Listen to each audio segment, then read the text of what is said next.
Hai, pernah dengar tentang suicidal ideation? Atau familiar dengan istilah tersebut?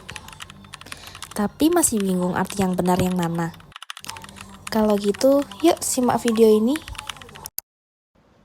Apa itu suicidal ideation? Suicidal ideation atau dikenal sebagai ide bunuh diri merupakan salah satu isu krusial dalam bidang kesehatan mental.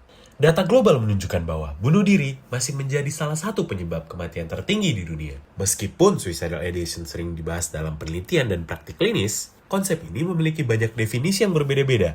Perbedaan pemaknaan tersebut berpotensi menimbulkan kebingungan secara teoritis maupun dalam pengukuran. Oleh karena itu, konsep suicidal ideation perlu dikaji ulang secara konseptual. Pada video ini, saya akan memaparkan artikel berjudul Suicidal Ideation, Kajian Definisi dan Sintesis Konseptual dalam Perspektif Psikologi.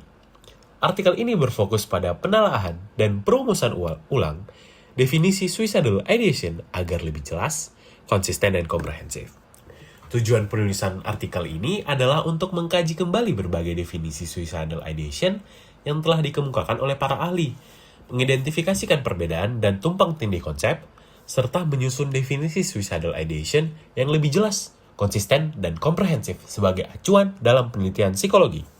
Untuk menunjang penulisan artikel ini, kami mengambil beberapa definisi dari penelitian sebelumnya, penelitian Karisma dan Fridari tahun 2021. Menurut Sedman, ide bunuh diri merupakan pemikiran, perencanaan, pertimbangan untuk melakukan bunuh diri. Ini hampir sama dengan penelitian yang ditulis oleh Klonsky dan kawan-kawan tahun 2021, bahwa ide bunuh diri bisa dipahami sebagai keinginan untuk mati yang berkembang dari perasaan atau rasa sakit emosional yang tak tertahankan dan muncul keputusasaan terhadap kehidupan. Lalu dalam penelitian dari Sondergaard dan kawan-kawan tahun 2022 juga menjelaskan bahwa ide bunuh diri merupakan sinonim yang biasanya dikenal sebagai pikiran melukai diri yang disertai oleh rasa sakit emosional, juga stigma sosial yang mirip gangguan mental. Lalu yang terakhir itu ada penelitian terbaru tahun 2024 dari Pradipta dan Valentina tahun 2024 yang menyatakan bahwa ide bunuh diri merupakan kondisi ketika seseorang mulai memiliki pikiran untuk mengakhiri hidupnya sendiri akibat tekanan psikologis.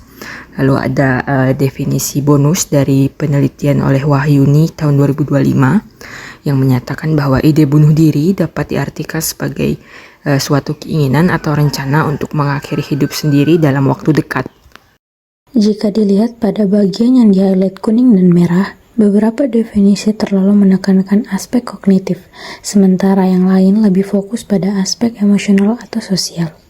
Padahal, ide bunuh diri muncul melalui interaksi antara proses berpikir, tekanan emosional yang intens, serta konteks sosial yang dialami individu.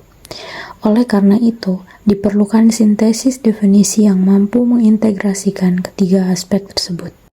Sebagai ilustrasi, bayangkan seorang mahasiswa yang mengalami tekanan akademik berkepanjangan.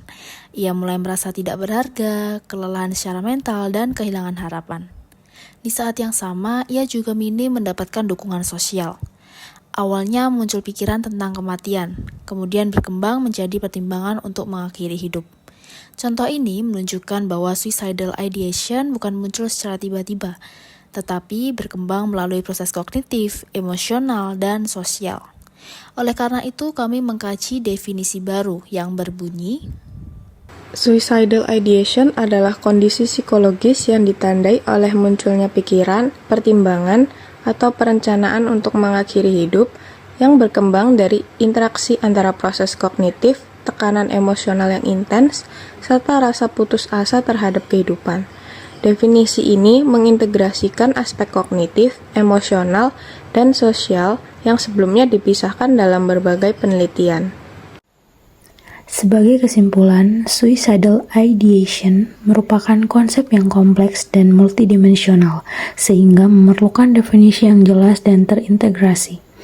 Definisi yang dirumuskan dalam artikel ini diharapkan dapat membantu meningkatkan konsistensi teoritis dan menjadi acuan bagi penelitian selanjutnya. Namun, definisi ini tetap terbuka untuk dikaji dan disempurnakan seiring perkembangan ilmu pengetahuan dan konteks sosial. Sekian video dari kelompok kami. Terima kasih.